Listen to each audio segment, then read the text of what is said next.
Has been raised on the reasons for NATO's intervention in Libya. And as RT's Laura Emmett reports, the organisation may have been trying to prevent Gaddafi from burying the American buck.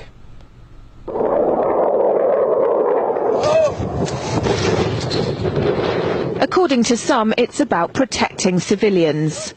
We must not tolerate this regime using military force against its own people. Others say it's about oil. The only reason they're interested with Libya is about the oil. You'd think we'd be in Iraq if the major export there was broccoli.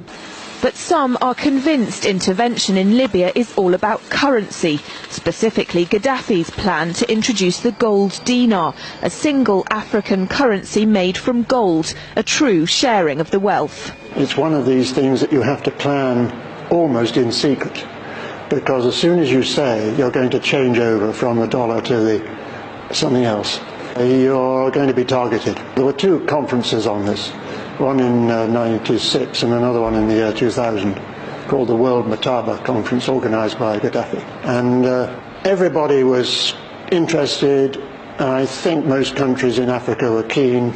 Gaddafi didn't give up. In the months leading up to the military intervention, he called on African and Muslim nations to join together to create this new currency that would rival the dollar and euro. They would sell oil and other resources around the world only for gold dinars. It's an idea that would shift the economic balance of the world. Countries' wealth would depend on how much gold they have, not how many dollars they trade.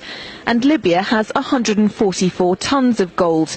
The UK has double that, but 10 times the population. If Gaddafi had an intent to try to reprice his oil or whatever else the country was selling in the global markets and accept something else as a currency, or maybe launch a gold dinar currency, any move such as that would certainly not be welcomed by the power elite today who are responsible for controlling the world's central banks.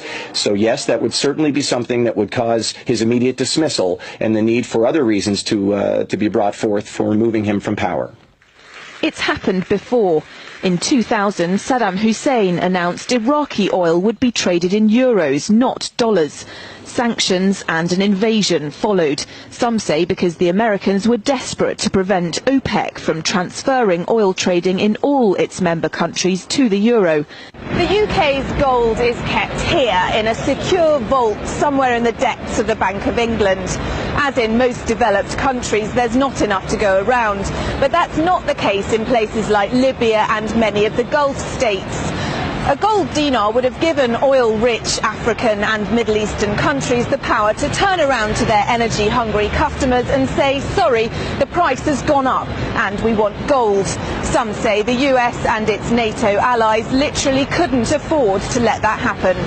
Laura Emmett, RT, London.